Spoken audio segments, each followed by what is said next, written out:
안녕하세요. 오늘도 진맥중입니다. 오늘은 손발이 차가운 증상, 즉 수족냉증에 대해서 진맥과 함께 말씀드려 보겠습니다. 손발이 차가운 증상이라고 해서 모든 분들이 다 원인이 같은 것은 아닙니다. 제가 진맥을 하고 진찰을 해보니까요, 대략 4가지 정도로 원인을 나눌 수 있었습니다. 첫 번째, 양기, 즉 따뜻한 기운이 부족한 경우입니다. 이 경우는 진맥을 해보면 맥에 힘이 없고 약하게 뜁니다. 이런 분들은 몸 속에서 따뜻한 기운이 잘 만들어지지 않아서 손, 발까지 그 기운이 못 가는 거죠. 추위를 많이 타시고요. 손발뿐만이 아니라 몸이 전체적으로 찬 편입니다.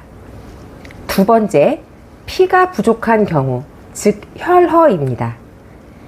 진맥을 해보면 맥이 가늘고 폭이 좁고 지피는 양이 적습니다. 피가 충분치 않아서 말초까지 잘 돌지 않으니까 손발에 영양과 기운이 잘 안 가는 거예요. 이런 분들은 얼굴이 창백하다든지 자주 어지럽고 피로를 쉽게 느끼는 경우가 많습니다.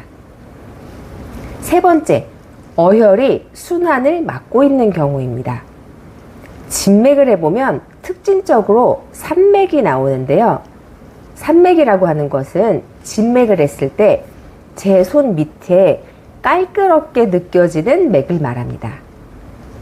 어혈 때문에 순환이 잘 안 되니까 손발이 차가운 것뿐만이 아니라 손발이 저리거나 통증이 같이 오는 경우도 있습니다.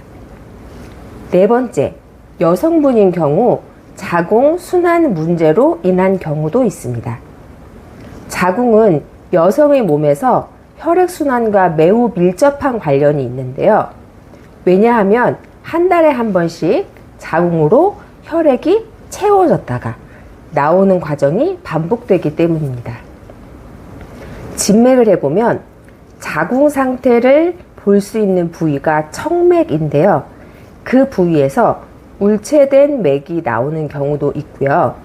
자궁이 약한 맥이 나오는 경우도 있습니다. 이런 경우에는 월경통이라든지 생리불순을 겸할 수가 있습니다.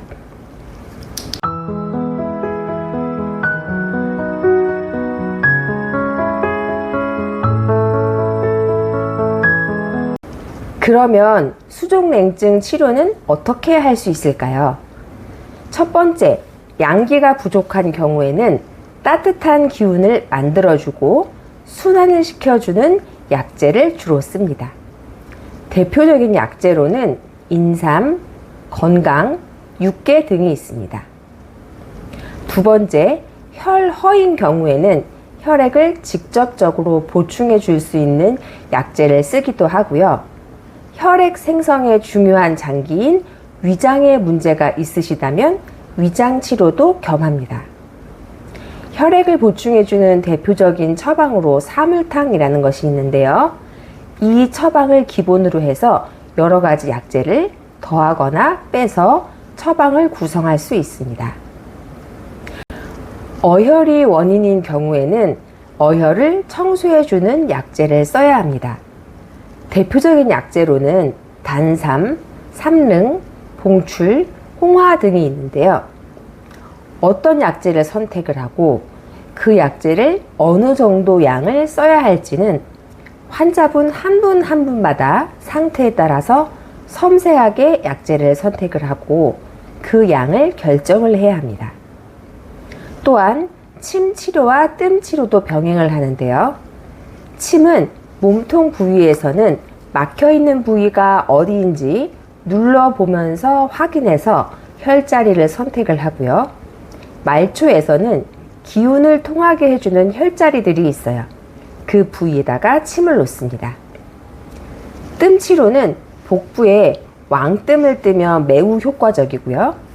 말초에는 작은 쑥뜸도 같이 떠드립니다.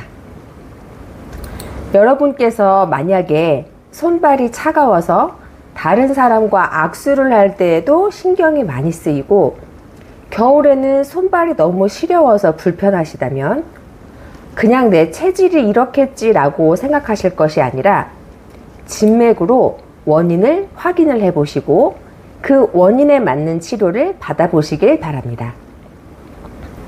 다음 영상에서는 정말 많은 분들이 겪으시는 질환 중에 하나인 역류성 식도염에 대해서 진맥과 함께 한의학에서는 이 질환을 어떻게 바라보고 어떻게 치료하는지에 대해서 말씀드려 보겠습니다. 오늘도 시청해 주셔서 감사합니다. 다음 영상에서 뵐게요.